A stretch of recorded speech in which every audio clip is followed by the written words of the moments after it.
गुरु भाई गुरु बहना, एक चर्चा सुनाने जा रही हूँ। कृपा करके चर्चा के ध्यान से सुनिएगा। ध्यान से सुनने से ज्ञान मिलता है। आधी अधूरी चर्चा नहीं सुनना चाहिए, क्योंकि इसमें गुरु का अपमान होता है। एक पंडित थे और एक पंडिताइन थी। उनको एक बेटा था।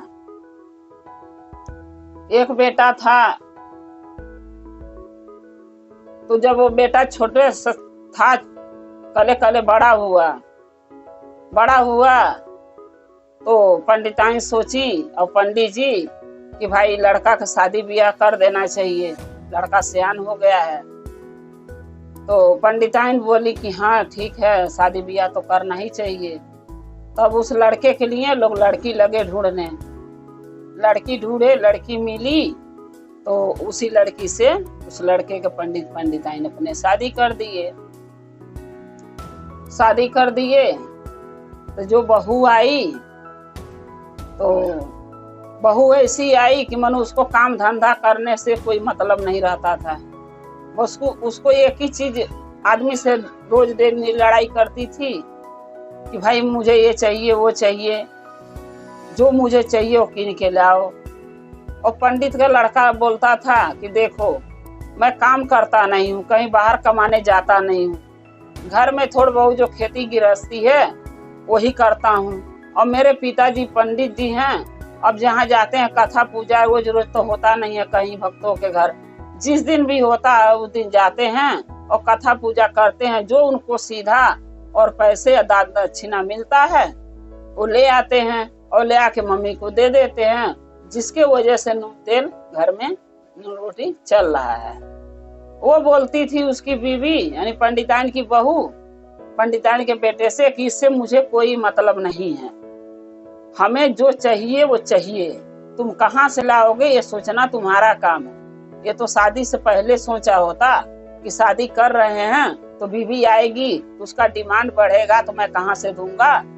तो पंडित जी का लड़का बोला कि देख भाई, मैं तो शादी करना चाहता नहीं था, क्योंकि मैं पढ़ लिख रहा था। मैं यही सोचता था पढ़ लिख के पैर पर खड़ा हो जाऊंगा, जब नौकरी करूंगा अच्छा खासा पैसा कमाऊंगा तो शादी करूंगा। लेकिन मेरे मम्मी पापा की जिद था कि वो लोग बुजुर्ग हो रहे हैं, वो लोग ये सोचे कि जिंदगी भरोसा नहीं है, अगर मुझे कुछ हो गया तो मेरे बेटे की शादी ब्याह कौन करेगा, मैं बहू के बिना मुंह देखला मर जाऊं क्या। अब वो लोग दबाव दिए तो मैंने शादी कर लिया। तो जो है उसमें एडजस्ट करके कुछ दिन टाइम दिन निकाल, तो मैं कमाऊंगा तो तेरा सारा डिमांड पूरा कर दूंगा। बोली नहीं, मुझे तो अभी चाहिए, मुझे इससे मतलब नहीं है कि किस कारण से तुम शादी किए हो और वो लोग क्यों किए तुम्हारे माँ बाप, इससे हमसे मतलब नहीं, हमें मतलब है अपने सुख सुविधा से। हमको जो चाहिए वो चाहिए, आप कहाँ से ला दोगे ये नहीं मुझे पता है। अब वो जाकर अपनी माँ से बोला कि मम्मी क्या करूँ, रोज रात को लड़ती है कि ये लाओ वो लाओ कीन के मेरे लिए, और नहीं देता हूँ तो कह रही है शादी क्यों किए। कि मम्मी मैंने मना किया था आपको शादी मत करना, अभी तो हम लोग हैं जैसे नहीं तैसे दिन बिता रहे थे, नून रोटी भी खा सकते थे, रह सकते थे, लेकिन वो तो नहीं करेगी। नहीं, तो दूसरे घर से आई, वो तो बात समझना ही नहीं चाहती है, हमारे घर की मजबूरी परेशानी नहीं समझना चाहती है, मैं क्या करूं। बोली बेटा थोड़े दिन रुको, अरे धीरे धीरे हमारे रंग में ढल जाएगी तो वो भी समझने लगेगी। फिर दूसरे दिन वही बातचीत लड़ाई झगड़ा दोनों मियाँ बीबी में हुआ, पंडिताइन के बेटा पतोही में। तो बहू बोली पति को अपने यानी पंडिताइन को बेटा के कि तुम कहीं कमाने क्यों नहीं जाते हो, खेती गृहस्थी करके क्या करोगे हैं? धान गेहूं बोते हो, साल में होता है 6 महीना में होता है, उससे क्या होने वाला है। थोड़ी खेती है उसमें खा सकता आदमी, बेच के हमारा शौक थोड़ी न पूरा हो सकता है। ऐसा करो खेती गृहस्थी छोड़ दो, तुम्हारे पापा जो हैं अपना करेंगे जैसे तैसे देखेंगे, तुम बाहर चले जाओ और बाहर जाके कमा के पैसे भेजो, पैसे भेजोगे तो जो मैं चाहती हूँ मैं कीनूंगी करूंगी। अब बेटा फिर माँ से बोला, माँ क्या करे। माँ बोली बेटा जब नहीं मान रही है तो चले जा कमाने। वो चला गया कमाने चला गया, जो भी पैसा भेजता था माँ के खाता में। अब माँ जो है कि क्या करती थी, बहू कहती थी मुझे आधा पैसे चाहिए, अब वो आधा पैसा ले आके बेचारी पंडिताइन दे देती थी। और पंडिताइन जो थी शिव का शिष्या थी, उनको महादेव पर भरोसा था इसलिए वो सोचती थी चलो मांग रही है तो आधा पैसा इसको दे दो, आधा बचा कुछ खेती गृहस्थी में लगा लेती थी, कुछ साग सब्जी में, नात रिश्तेदारी में, अपन न्योता हकारी में लगा लेती थी। ऐसे करके कुछ दिन चल रहा था। और वो महादेव के जहाँ चर्चा भजन होता था पंडिताइन चली जाती थी, और ये चीज बहू को अच्छा नहीं लगता था। वो सोचती थी कि बुढ़िया घर में रहती तो घर का काम करती, ये तो घर छोड़ के चली जाती है, दिन भर मुझे ही सारा काम करना पड़ता है। तो गुरु भाई गुरु बहना, अगर हम अपने बेटा की शादी कोई भी करता, हम करें आप करो, तो किस लिए किया जाता है? इसीलिए ना बहू आएगी तो चलो 2 रोटी बना खिलाएगी, घर का काम धंधा करेगी, और मैं खाली रहूंगी तो अपना शिव चर्चा करूंगी, महादेव का भजन करूंगी। इस उम्र में हम लोग के पास है क्या? बस भगवान का नाम लो, जब इनकी जिंदगी बा उनका नाम लो, उनके चरणों में महादेव के लगे रहो। वो भी यही सोचती थी। जहाँ चर्चा भजन होता था चली जाती थी, चलो बहू है घर संभाल लेगी। लेकिन बहू ये चीज नहीं चाहती थी। वो सोचती थी हमारी सास घर का काम करे और हम आराम करें। ऐसे करते करते कुछ दिन बीता, पंडित जी जो है चल बसे। अब बची पंडिताइन अकेली। लेकिन जब चर्चा में मन लग जाएगा, भजन में महादेव के मन लग जाएगा, तो घर में मन रहने के नहीं करता है, दिल घर में नहीं लगता है। इसी तरीके पंडिताइन भी थी, उनका मन घर में नहीं लगता था। घर में रहती थी तो सोचती रहती थी पंडित जी के बारे में, घर के प्रॉब्लम के बारे में। हम हो चाहे आप हो, अगर हम चर्चा में चले जाते हैं, भजन में चले जाते हैं, महादेव के कार्य में जुट जाते हैं, तो कुछ देर के लिए घर का प्रॉब्लम हम भूल जाते हैं। वहाँ अच्छा लगता है, क्योंकि 10 गुरु बहना होती हैं, 10 किस्म की बातें होती हैं, चर्चा होती है, तो वहाँ मन लग जाता है, तो घर का प्रॉब्लम इंसान भूल जाता है। इसलिए मन ही चला जाता है शिव चर्चा में कि चलो महादेव का कार्य भी कर लेंगे और अपना मन भी लग जाएगा उनके भजन में, चर्चा में, कुछ घर का दिक्कत भी भूल जाएंगे। वैसे वो भी चली जाती थी। अब बहू सोचने लगी कि बताओ, घर का काम छोड़ के तो बुढ़िया सर से निकल जाती है चर्चा में महादेव के, और खाना खाती है, काम एक नहीं करती है। 4 गो रोटी रोज डेली देती हूँ, दोनों टाइम बुढ़िया 4-4 रोटी खा जाती है। अब वो सोचने लगी बहू कि ऐसा करते हैं, इसका खाना ही कम कर देते हैं। खाना कम कर दूंगी तो मर जाएगी, अब मर जाएगी झंझट खत्म हो जाएगा। तभी अभी काम मैं ही करती, मर जाएगी तो भी मैं ही करना पड़ेगा काम घर का।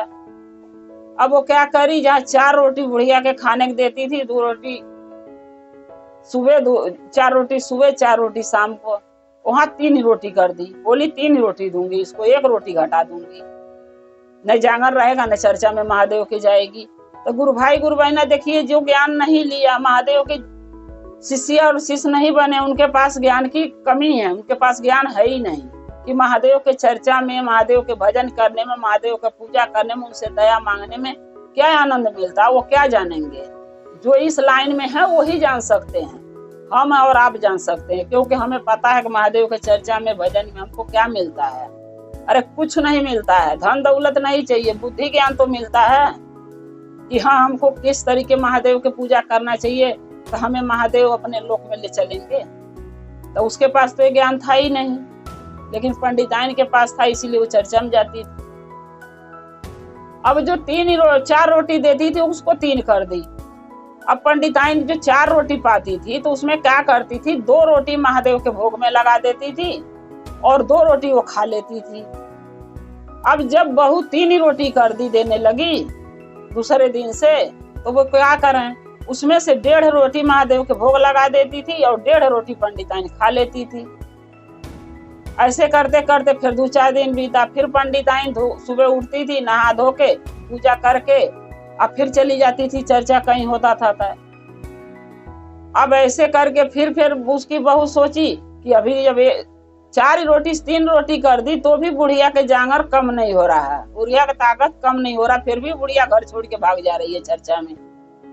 फिर सोची कि अब 1 रोटी और कम कर दूंगी, फिर 3 ही से 2 कर दी। अगले दिन से 2 रोटी देने लगी।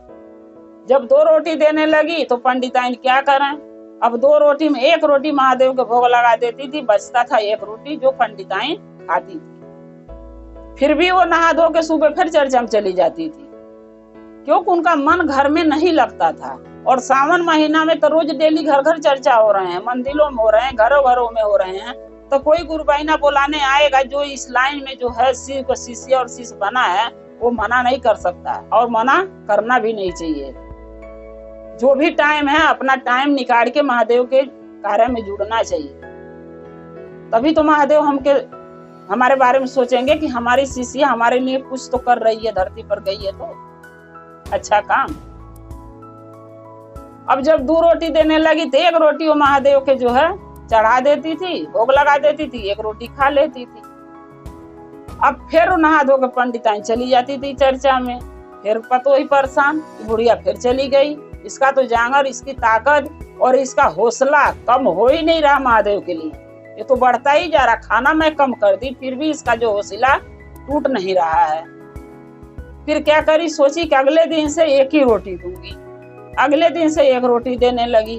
फिर बूढ़ा बेचारी क्या करम, पंडिताइन आधी रोटी खाती थी, आधी रोटी महादेव के भोग लगा देती थी। अब फिर आधी रोटी खा के पंडिताइन क्या करती थी, भर पेट पानी पी लेती। पानी के भाई अकाल तो नहीं था ना, पानी तो ना आपको नहीं दे सकती हो, पानी तो अपने अख्तियार का था। आधी रोटी खा के भर पेट पानी पी के सो जाती थी, या सुबह उठ के फिर नहा धो के फिर चर्चा में चली जाती थी। फिर बहू सोची कि अभी भी बुढ़िया का ताकत और भरोसा इसका टूट नहीं रहा महादेव के लिए, कैसे इसका भरोसा महादेव से तोड़ूं। लेकिन जिसको महादेव पर विश्वास रहेगा उसका भरोसा कोई नहीं तोड़ सकता, चाहे लाख कोशिश करके। वैसे पंडिताइन को भरोसा था, महादेव पर विश्वास था। अब आधी रोटी जो था उसमें से भी आधी कर दी। अब आधी रोटी में से पंडिताइन क्या करती थी, आधी रोटी में से 1 टुकड़ा रोटी महादेव की चढ़ा दी और 1 टुकड़ा रोटी अपने खा लेती थी। अब फिर जो है उसमें से पानी पी के अपना पेट भर लेती थी, फिर महादेव के चर्चा में चली जाती थी। जब सब उपाय बहू ने अपना के हार गई, तब सोची कि अब बुढ़िया के जांगर तो थक गया भाई, जब खाने को नहीं मिलेगा, पीने को नहीं मिलेगा तो इंसान का जांगर जाता है थक, खाने पर सब चलता है। अब पंडिताइन की जितना जांगर था हिले डुले थोड़ा बहुत चर्चे में जाती थी आसपास। उसके बाद वो बैठक ले ली। जब बैठक ले ली तब बहू बहुत खुश हुई, सोची अब बुढ़िया देखो कैसे जाती है। फिर महादेव के वो याद करी, महादेव की नाव ली कि हे शिव गुरु, अब हमें आप अपने लोक में ले चलिए, हमारे बहुत यहाँ दुर्गति हो रहा है। अब जांगर भी नहीं था रह गया कि मैं आपका चर्चा भजन कर सकूं। अब बहू जो है हर तरह से मुझे दुख दे रही है, मैं किसके लिए जीऊं, मैं जीना नहीं चाहती। महादेव आए, बोले ऐसा है कि आप अभी हमारे पास नहीं चल सकते हो, हम आपको नहीं ले जा सकते, क्योंकि अभी आपकी जिंदगी है और जितना दिन की जिंदगी है उतना दिन तो आपको यहाँ रहना ही पड़ेगा। अब आप रहो, आपका बेटा आता है वो देखो क्या कहता है। अब जब बेटा के जान गई बहू पंडिताइन के कि मेरे पति आ रहा है, बुढ़िया के क्या करी, अंदर घर में बंद करके ताला मार दी। जिस कमरे में कोई नहीं जाता था उस कमरे में ले आके बंद करके ताला मार दी कि यही में रहेगी, न बेटा देखेगा न हमसे पूछेगा। अब जब बेटा आया बोला मेरी माँ कहाँ है। अब वो बोली कि तुम्हारी माँ तो घर छोड़ के भाग गई। बेटा बोला मेरी माँ कैसे भाग जाएगी, मैं फोन किया, मेरे बताया कि मैं आ रहा हूँ और मेरी माँ मुझे देखे भी ना भाग जाएगी। जो माँ मुझसे इतना प्यार करती थी, मैं तेरे बात पर भरोसा नहीं करूंगा। फिर वो गांव गड़ा से लगा पूछने कि मेरी माँ को देखे हो, जब कोई देखे तब तो बताए। बोले नहीं भाई, कल तक तो मैं देखा था, दुआरी पर बैठी थी, लेकिन आज नहीं मैं देखी हूँ, अच्छा देखा हूँ। फिर महादेव उसके एक दिन रात के सपने में आए उस लड़के को, पंडिताइन के बेटा के। बोले महादेव तू किसको ढूंढता है रोज? जब से आया बोला अपनी माँ को मैं ढूंढ रहा हूँ। मेरी बीवी कहती है कि तुम्हारी माँ भाग गई घर छोड़ के, और मुझे भरोसा नहीं कि मेरी माँ भाग सकती है, क्योंकि मेरी माँ जो मुझसे इतना प्यार करती थी, मेरी माँ को पता चला मैं आ रहा हूँ तो घर छोड़ के कैसे भाग सकती है। अब यही दुविधा में फंसा हूँ कि मेरी बीवी सही बोल रही है, आगे मैं जो भरोसा कर रहा हूँ मेरी माँ के लिए वो सही है। महादेव बोले तेरी माँ है और जीवित है और ढेर दिन जीवित नहीं रहेगी, क्योंकि उसका टाइम पूरा हो गया। तेरी बीवी बहुत सांसद, बहुत दुख, बहुत तकलीफ उसको दी है। बोला मेरी माँ कहाँ है? बोले कि जाके अंदर जो घर है एक, जिसमें कोई नहीं रहता है, अंधेरा रहता है, न लाइट है न बत्ती है, उसी कमरे में जाके देख तेरी माँ है। ताला खोला तो देखा माँ बेहोश पड़ी है, माँ का तो होश नहीं है, खाने पीने बिना बंद है तो बेहोश रहेगी। अब माँ के देखा तो रोने लगा, माँ से माफी मांगा, सब कुछ किया कि मम्मी मुझे माफ कर दो, अगर मैं बाहर नहीं जाता आपको छोड़ के तो आपकी ये दुर्गति मेरी बीवी नहीं कर पाती, लेकिन मैं चला गया उसी के चलते कि कमाऊंगा तो उसका डिमांड पूरा करूंगा, और नहीं जानता था मेरे जाने के बाद आपका ये हालत होगा। फिर महादेव आए, अपने शिष्या के अपने पास ले गए। जब उनका टाइम पूरा हो गया, महादेव अपने पास ले गए अपने लोक में। हे गुरु भाई गुरु बहना, अगर आपके घर में कोई ऐसी महिला है, सास है, माँ है, बाप है, तो उनका कृपा करके ध्यान दीजिए, उनका भरपेट भोजन दीजिए, क्योंकि आज हम अपने सास के साथ करेंगे तो कल को मेरी भी बहू आएगी, वो भी मेरे साथ यही करेगी। वो तो एक दूसरे का है, जब जो देखेगा वैसे ही वो करेगा इंसान। तो मैं यही कहती हूँ, हाथ जोड़ के प्रार्थना करती हूँ कि अपने सास ससुर के साथ, माँ बाप के साथ ऐसा दुर्व्यवहार मत कीजिए। वो भी माँ है, वो भी बहुत लाड़ प्यार से अपने बाल बच्चे के पालती है कि एक दिन बड़ा होकर बच्चा चाहे बहू आएगी तो मेरा ध्यान रखेगी, मेरा ख्याल रखेगी। इस आस में माँ अपने बच्चों को बड़ा करती है, पोस पाल के बड़ा करती है, उनको पढ़ाती लिखाती है। गुरु भाई गुरु बहना, जैसे शिव जी पंडिताइन अच्छा कार्य करी, महादेव अपने लोक में उनको ले गए, उनको स्थान दिए अपने लोक में, उसी तरीके महादेव के कार्य करते रहिए, उनका चर्चा भजन करते रहिए, दया मांगते रहिए। आशा लगाइए कि महादेव हमें और आपको भी अपने लोक में ले चलें और हमको वहां स्थान दें। जय शिव गुरु महादेव, मैया पार्वती, हर हर महादेव। गुरु भाई गुरु बहना, एक चर्चा सुनाने जा रही हूँ, कृपा करके ध्यान से सुनिएगा। ध्यान से सुनने से ज्ञान बढ़ता है। आधी अधूरी चर्चा सुनने से शिव गुरु का अपमान होता है। हर हर महादेव, घर घर महादेव। महादेव की कृपा आप लोग पर बनी रहे। एक हलवाई की कथा है गुरु बहना। वो हलवाई जो थे, एक गांव में एक हलवाई रहते थे, उनके अपना मनो दुकान था मिठाई के। वो हलवाई रोज दिन हलवाई का काम होता है मिठाई बनाना और बेचना, तो वो भी अपना बनाते बेचते थे। लेकिन वो थे एक कंजूस हलवाई। तो एक होता है ना, इंसान सब कुछ रहते हुए अपने आत्मा के मार मार के जीता है, कुछ खाना नहीं चाहता है, मनो हाय धन हाय पैसा बचाने में जुटा रहता है इंसान। उसी टाइप का वो हलवाई थे। उनका अपनी खुद की दुकान थी और रोज एक न एक हर किस्म के मिठाई बनाते थे। जैसे किसी दिन रसगुल्ला बना लिया, किसी दिन गुलाब जामुन हो गया, किसी दिन बर्फी हो गया, किसी दिन कालाकंद हो गया, किसी दिन लड्डू हो गया। यानी हर किस्म का मिठाई और रोज डेली बनाते थे, रोज बेचते थे। अब जब वो मिठाई बनाते थे तो मिठाई बनाते समय तो सुगंध आता ही है। जब सुगंध उनको आता था तो उनको ये सोचते थे आज 2 मिठाई इसमें से जरूर मैं खाऊंगा, क्योंकि मिठाई बहुत बढ़िया बनाया हूँ। लेकिन जब खाने का टाइम आता था उनको सोचते थे कि मैं खाऊंगा, तो मन में एक हो जाता था लालच कि अगर 2 मिठाई मैं खा लूंगा तो अगर किसी को मैं तौलूंगा तो 2 मिठाई कम हो जाएगा, तो मेरी मिठाई बिक नहीं पाएगी। तो इस लालच से वो मिठाई नहीं खाता था। फिर दूसरे दिन अगले दिन मिठाई बनाता था तो फिर सोचता था आज इसमें से 2 मिठाई खा लूंगा, बहुत अच्छी मिठाई बनी है। लेकिन फिर वही बात, फिर वो सोचता था कि अगर 2 मिठाई इसमें से खा लेता हूँ तो मेरे मिठाई में कम हो जाएगा तौल में, फिर मैं बेचूंगा किसी को कम हो जाएगा, चलो आज नहीं कल खा लूंगा, हाथ में गुण है, आज नहीं खाऊंगा कल बना के खा लूंगा। लेकिन वो है ना, जिसको अगर धन का लालच हो जाएगा तो अपने आत्मा के नहीं वो बारे में सोचता है, उसको ये होता है धन बिटोरना। लेकिन धन बिटोरने से सब प्रॉब्लम हल नहीं हो जाती है, कुछ होती है प्रॉब्लम की अपने आत्मा के भी देखना पड़ता है, सोचना पड़ता है उसके बारे में। लेकिन वो नहीं सोचता था।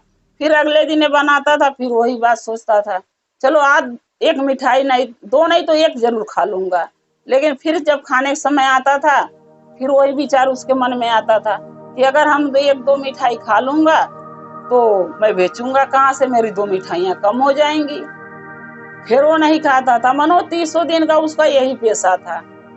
एक दिन क्या हुआ कि जो आत्मा होता है, हर इंसान को अंदर आत्मा होता है, वो आत्मा भी हर चीज खाने को, हर चीज देखने को, हर चीज सोचने को उसका भी दिल करता है। और वही उसी का दिल करता है तो हम भी वो चीज सोचते हैं, हम भी वो चीज खाते हैं। अपने मर्जी से नहीं हम खाते, हमारा आत्मा करता है कि ये चीज मैं खाऊं, ये चीज मैं करूं, और यहाँ मैं घूमूं, यहाँ मैं जाऊं। वो आत्मा अंदर से करता है, तब हम लोग कामों करते हैं। अब आत्मा उसका दुखी हो गया। एक दिन की बात है जो आत्मा उसका निकल के दुखी होके परेशान हो गया। निकलने के बारे में सोच रहा था कि इसके शरीर से हम निकल जाएंगे। लेकिन देखिए, कोई काम अगर कहीं होता है ना तो पूरे गांव में वो बात फैल जाती है धीरे धीरे करके। उसकी भी बात है हलवाई की, धीरे धीरे पूरे गांव में फैल गया था कि ये बहुत लालची हलवाई है।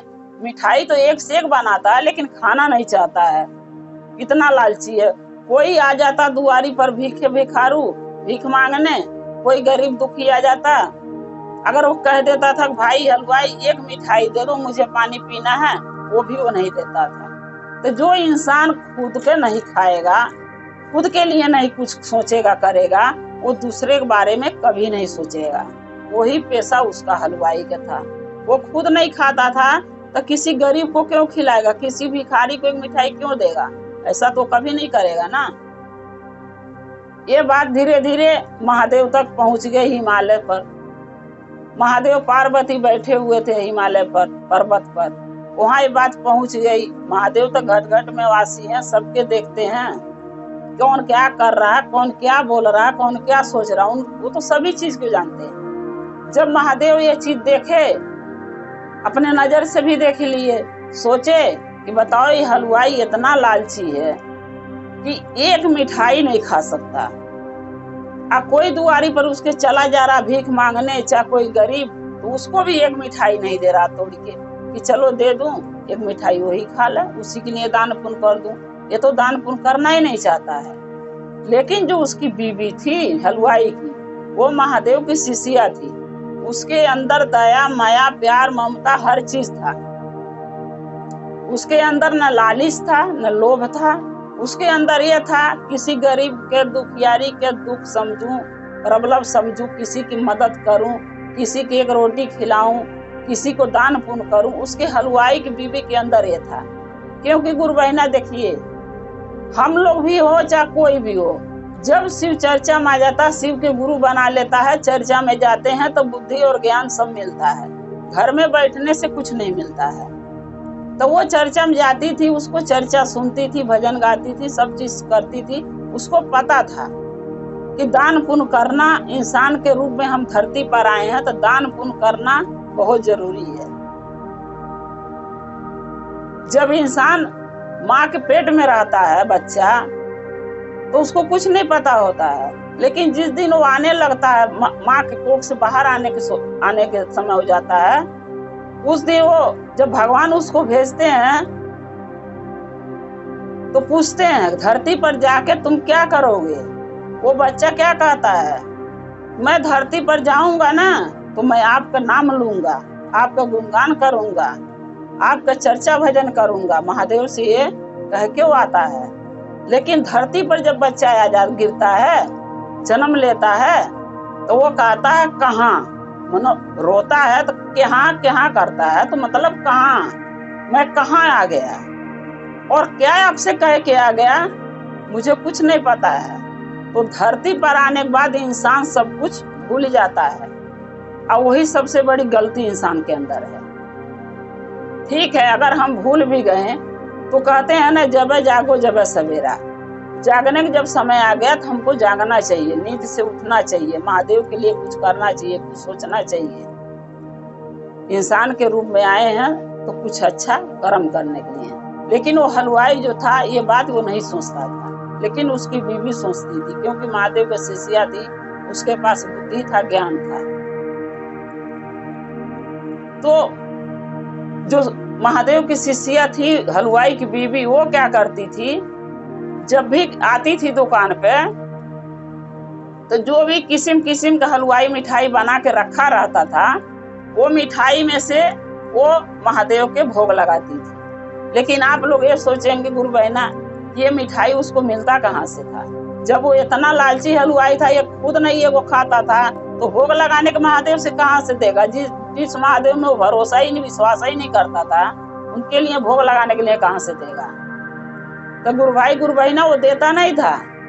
वो जब आती थी दुकान पे खाना लेके हलवाई के लिए, खाने के लिए, तो हलवाई से कहती थी कि अरे जाके नहा आइए, नहा धो के दतवन मंजन करके आके खा लीजिए खाना, मैं लाई हूँ, ठंडा हो जाएगा। वो क्या, जब नहाने जाता था ना, वो क्या करती थी, जो भी नया ब्रांडिंग मिठाई रोज बनाता था, उसमें से 2 पीस 3 पीस मिठाई वो निकाल लेती थी। तो 1000 के बाजार में पता नहीं चलता था हलवाई के किसमें से मिठाई निकला है कि नहीं निकला है। तो वो जो 2-3 पीस मिठाई निकालती थी, 4 पीस, वो महादेव के वो ले घर पे भोग लगाती थी। वो रोज ऐसे ही करती थी। वो रोज खाना लेके आती थी, रोज हर किस्म का मिठाई, हर डिजाइन की मिठाई बनाता था, रोज ले आके चोरा चोरा के भोग लगाती थी महादेव के।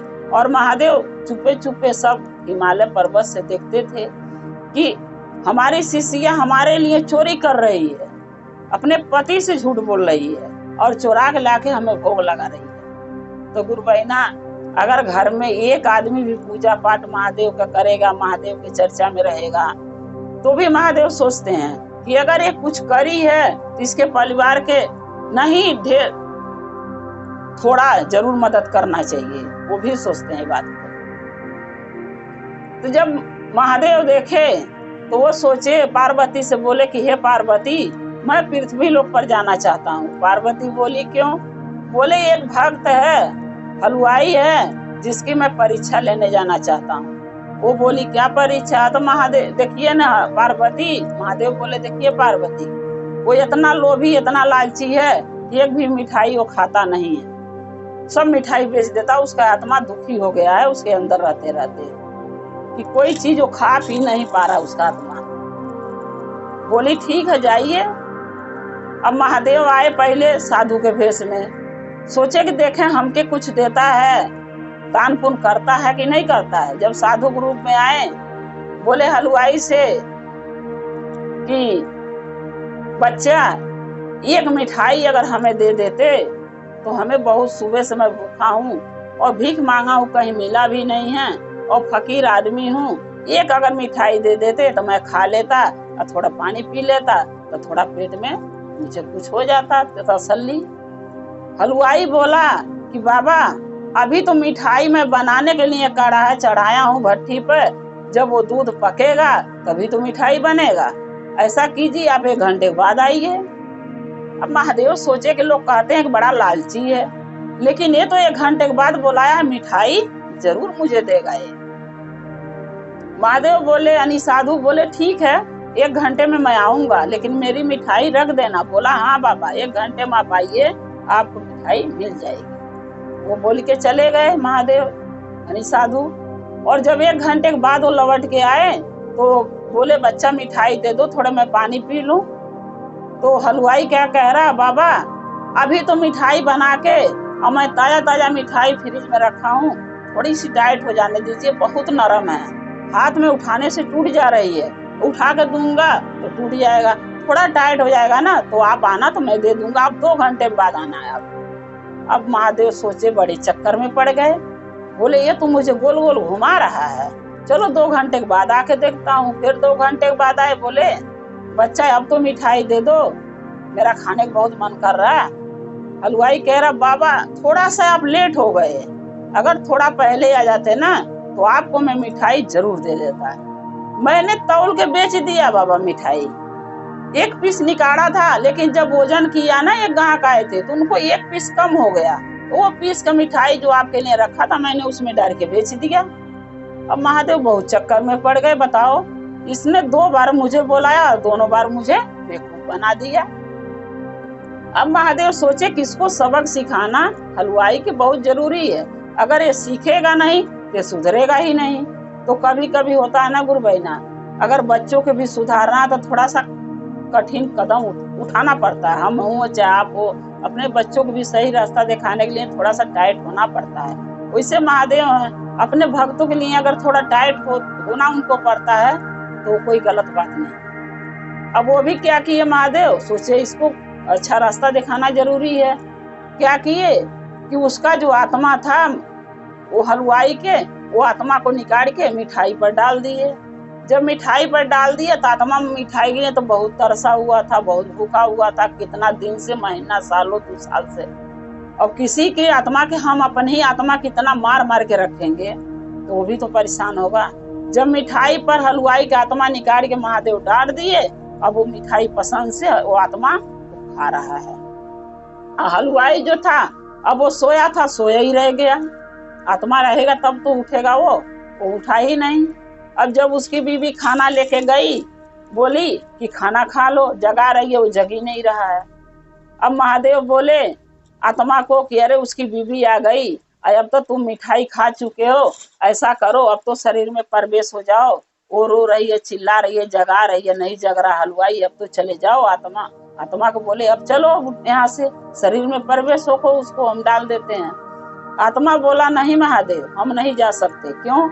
कि ये इतना लालची है, जो एक खुद मिठाई बनाता है और एक नहीं खाता है, हमको तरसाता है अंदर अपने आत्मा को, हमको तरसा तरसा के मार मार के जीना सिखा रहा है। वो इंसान आप सोचिए और क्या कुछ खा सकता है? कुछ भी नहीं खा सकता। हम खाली मिठाई के लिए नहीं तरस रहे हैं, हर चीज के लिए तरस रहे हैं। और एक कंजूस हलवाई कुछ न खाता है न मुझे कुछ खाने देता है। अब उसकी बीवी रो रही है हलवाई के, चिल्ला चिल्ला कि अरे महादेव ऐसी मेरे से क्या गलती हो गई, हम अपने पति से चोरा चोरा के मिठाई के भोग आपको लगाई, आपका पूजा करी, आपसे दया मांगी, आपका चर्चा करती हूँ, आपका भजन करती हूँ, आपका भक्ति करती हूँ, मुझसे ऐसी क्या गलती हो गई जो मेरे पति के जान आप ले लिए, आप प्राण ले लिए, मैं कैसे जीऊंगी, किसके सहारे रहूंगी? अब जब वो चिल्ला चिल्ला कर रो रही है तो महादेव बहुत परेशान हुए, बोले कि सही बात है, अब मेरी शिष्या की कोई गलती नहीं है, गलती तो इस हलवाई की थी, और इसकी गलती के सबक सिखाने के लिए मेरे को एक कदम उठाना पड़ा। अब क्या किए, बहुत समझा बुझा के आत्मा को फिर हलवाई के शरीर में डाले, और वो अपने शिष्या जो थी उनकी, महादेव की हलवाई की बीवी, उससे समझाए, बोले कि देखो, महात्मा के रूप में फिर दोबारा गए, बोले देखो इसकी आत्मा निकल के मिठाई पर घूम रही है, खा रही है, ये इतना लालची इंसान है कि न ये खुद खाता है, न किसी को एक दान पुण्य करता है, न भिखू भिखारू को कुछ ये देता है, ये एक नंबर का लालची इंसान है। और ये जब जीवित अब हो जाएगा तो इसको समझाना कि अपने आत्मा को मार के जीना गलत बात ही है। आत्मा जो कह रही है उसको खाओ, नहीं खाओ ढेर, थोड़ खाओ, लेकिन खाओ। इसी कारण इसका आत्मा देखो निकल गई है और ये मर चुका है। लेकिन अगर ये अपने आप को सुधार लेगा, आत्मा को नहीं मारेगा, कोई चीज के खाने पीने से नहीं आत्मा को रोकेगा, तो इसका आत्मा फिर इसके शरीर में आ जाएगी, ये जीवित हो जाएगा। उसकी बीवी बोली ठीक है बाबा, आप जैसा कहेंगे हम वैसा ही करेंगे, उनको समझाएंगे बुझाएंगे, आप उनको जीवित कर दीजिए। अब वो जो महादेव थे, जो साधु के रूप में दोबारा आए थे महात्मा, अब वो आत्मा जो उसके शरीर में डाले, हलवाई जीवित हो गया। तो गुरु भाई गुरु बहना, देखिए इस भजन से ये सीख जरूर आप लोग लीजिएगा कि अगर हम गरीब हैं, मानती हूँ कि कोई लोग अमीर है दुनिया में जो बहुत कुछ खा सकते हैं, हम गरीब हैं जो कुछ नहीं खा सकते, तो नहीं ढेर, अगर हमको 1 किलो का औकात नहीं है कोई चीज खाने का, आधा किलो का औकात नहीं है, तो हम 1 पाव लाएंगे, 100 ग्राम लाएंगे, लेकिन ला के खाना चाहिए। हम धरती पर आए हैं तो क्या लेके आए और क्या लेके जाए हैं? खाली हाथ आए हैं और खाली हाथ चले जाएंगे। धन दौलत रुपया पैसा यहीं रह जाएगा, कुछ साथ नहीं जाने वाला है। साथ जाएगा तो एक अच्छाई और एक बुराई। अगर हम अच्छा कर्म करेंगे तो अगर हम मर गए कल को, तो आप लोग भी यही सोचेंगे, यही कहेंगे कि भगवंती गुरु बहिना बहुत अच्छी थी, जब भी वो चर्चा भजन करती थी तो हमको अच्छा राह, अच्छा मार्ग, अच्छा बुद्धि, अच्छा ज्ञान सिखाती थी, समझाती थी। आप लोग हमारे अच्छाई कहेंगे। अगर हम बुरे रहेंगे आपके साथ बुरा करेंगे, चाहे किसी और के साथ बुरा करेंगे, तो लोग हमको क्या कहेगा जाने के बाद, मरने के बाद? बहुत बुरी थी, मर गई, अच्छा हुआ। एक बुरी औरत इस गली से, इस मोहल्ले से चली गई। तो गुरु भाई गुरु बहना, अच्छाई और बुराई दो ही साथ जाता है। तो हम धरती पर आए हैं तो अच्छाई करें, बुराई ना करें। अपने आत्मा के मार के ना जिए। नहीं ढेर खाएंगे, नहीं थोड़ा महंगा साड़ी पहनेंगे, थोड़ा कम खाएंगे, सस्ता साड़ी पहनेंगे, लेकिन आत्मा को मार के नहीं। धन दौलत रुपया पैसा कुछ नहीं साथ जाएगा। एक अच्छाई, एक बुराई और एक सच्चाई जाएगा। गुरु भाई गुरु बहना, हाथ जोड़ के प्रार्थना है, महादेव आप लोग के ऊपर कृपा बनाए रखें। जैसे हम पर बनाए हैं, आप लोग पर भी बनाए। हर हर महादेव, घर घर महादेव। गुरु भाई गुरु बहना चर्चा सुनाने जा रही हूँ। कृपा करके चर्चा के ध्यान से सुनिएगा। आधी अधूरी चर्चा सुनने शिव गुरु का अपमान होता है। पूरी चर्चा सुनना चाहिए तो ज्ञान होता है। एक दिन की बात यह, एक किसान था। वो किसान जो था, उसके एक लड़की थी। जो लड़की थी वो छोटे से बचपन से जब वो संभारी है, जब से वो शिव गुरु का शिष्या बन गई। शिव गुरु शिष्या बन गई। जहाँ चर्चा भजन होता था वहां जाती थी, चर्चा भजन करती थी, दया मांगती थी, प्रसाद लेती थी, घरे आती थी। ऐसे करते करते कुछ दिन बीता। किसान जो था वो बहुत टेंशन में हो गया। एक दिन चिंता में बैठा हुआ था। बेटी पूछी, क्या हुआ पापा, क्यों इतना चिंता में बैठे हुए हैं? किसान ने बोला, बेटी तुम चर्चा भजन करती हो महादेव का, अच्छी बात है। महादेव की शिष्या हो, अच्छी बात है। लेकिन अगर मैं कहीं शादी कर दूंगा, तुम अपने घर जाओगी। अगर उसके घर में, जहाँ शादी करूंगा, उसके घर में अगर कोई शिव का शिष्या नहीं होगा, शिष्य नहीं होगा, चर्चा भजन नहीं करता होगा, तो तुम कैसे वहां करोगी? लड़की बोली, पापा ऐसा है, जब मेरी शादी होगी अब मैं जहां भी जाऊंगी तो वहां सोचेंगे कैसे करना और क्या करना है।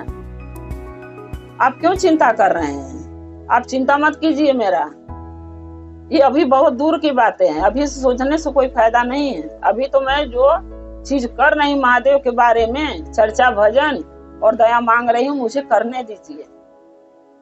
मैं अपने लक्ष्य से भटकना नहीं चाहती हूँ। पिताजी भी उसके बोले, ठीक है बेटा करो, अच्छी बात है। फिर कुछ दिन के बाद जब वो लड़की सियान हो गई, उसके पिताजी सोचे कि शादी ब्याह करना भी जरूरी है। अब उसके लिए घर भर लगे ढूंढने। वो जहाँ भी जाते थे तो भाई शिव का शिष्य और शिष्या कहीं नहीं मिलते थे। वो यही मिलते थे कि भाई लड़का ठीक है, घर दुआर है, सब कुछ है, लेकिन महादेव का शिष्य और शिष्या उसके परिवार में कोई नहीं रहता था। बहुत दुखी हो गए लड़का ढूंढते ढूंढते। फिर अपने लड़की से बोले कि बेटा एक गांव में एक लड़का है और उसको घर परिवार सब कुछ तो ठीक है, धन दौलत, लड़का भी ठीक है, कमाता धमाता है, लेकिन शिव का शिष्य और शिष्या वो लोग नहीं है। क्या करूं मैं, कहीं लड़का और मिल ही नहीं रहा शिव परिवार का। तो बोली लड़की, कोई बात नहीं पिताजी, आप वहीं शादी कर दीजिए मेरा। बोला कैसे करोगी, वहां चर्चा भजन महादेव का नाम कैसे लोगी, उनका पूजा कैसे करोगी? बोली कोई बात नहीं पिताजी, जब वहां जाऊंगी ना मैं, तो कोई न कोई रास्ता महादेव मुझे जरूर दिखाएंगे। बोला कोई बात नहीं, शादी कर दिया बेचारा। लड़की अपने घर गई। जब अपने घर जाके देख रही है तो भाई न उसके घर में एक फोटो है किसी देवी देवता का, न कोई मंदिर है घर में, न अगल बगल कहीं कुछ भी नहीं था। अब बेचारी कहाँ करे शिव चर्चा, कहाँ करे भजन, कहाँ करे दया मांगे? घर में करे तो सब परिवार था। और जो परिवार में जानते ही है गुरु भाई गुरु बहना, जिसके परिवार में शिव परिवार नहीं है, शिव के शिष्य और शिष्या नहीं बने हैं, तो अगर हम बैठ के अगर दया मांगते हैं, कुछ मुंह से बोलते हैं, कोई सुनेगा तो यही कहेगा क्या भन बना रही है। और जो परिवार में होगा उनको समझ में आ जाता है कि हाँ ये महादेव से दया मांग रही है। अब वो भी कुछ दिन तक रात चर्चा भजन नहीं करी, लेकिन जिसका चर्चा भजन में मन लग जाएगा उसका मन मानेगा ही नहीं बिना किए। कुछ दिन तो वो रह ली। उसके बाद सावन का महीना आया। सोची चलो सावन में तो लोग पूजा करते ही होंगे महादेव का, हर गांव में होता, हर घर में होता, यहाँ भी होता होगा। आज सावन में जब पूजा होगा कहीं मंदिर का पता जरूर चलेगा, मैं भी वहां जाके एक लोटा जल चढ़ाऊंगी, पूजा करूंगी, दया मांगूंगी महादेव से। जब सावन का महीना आया तो उसके गांव में कहीं मंदिर नहीं था। अब पूरे गांव का कोई चर्चा भजन करता ही नहीं था, न इसके घर में कोई करता था। सावन भर भी कोई जल नहीं चढ़ाया उसके गांव में। अब ये सोची कि सावन में भी नहीं होता है, ये कैसा गांव। फिर अपने सास से बोली कि क्या अम्मा ऐसा है कि ये गांव में कहीं मंदिर नहीं है क्या? अब महादेव का न चर्चा हो रहा न भजन हो रहा है, पूरा सावन भी कले कले बीत रहा है, न कोई सोमवारी करता है। सास ने बोली कि नहीं बहू, हमारे गांव में ये सब चीज नहीं होता है, न हमारे घर में होता है। तो अब ये सोची कि मैं बताऊं कि मैं करती हूँ तो लोग मानेंगे नहीं, करने देंगे नहीं। फिर जब खिड़की से झांकी, एक पीपर का पेड़ सूखा दिखा घर के थोड़ा सा आगे। सोची कि ऐसे बता के करूंगी तो कोई तो करने नहीं देगा, क्योंकि इनको पता ही नहीं है शिव को शिष्य और शिष्या बनने में क्या फायदा होता है, क्या भला होता है, क्या पुण्य मिलता है। ये लोग तो समझना ही नहीं चाहते, समझेंगे ही नहीं। सोची कि चलो रात में जब सब कोई सो जाएगा तो मैं जाकर वहां पूजा करूंगी। रात में जब एक दिन सब कोई सो गया तो क्या करी, दरवाजा खोल के एक लोटा जल ली हाथ में, अगरबत्ती ली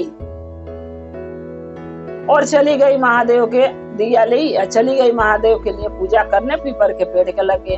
अब वहां जाके दिया जलाई, अगरबत्ती जलाई, जल चढ़ाई और पूजा बैठ के कर रही है। दया मांगी, नमन करी, सब कुछ करी।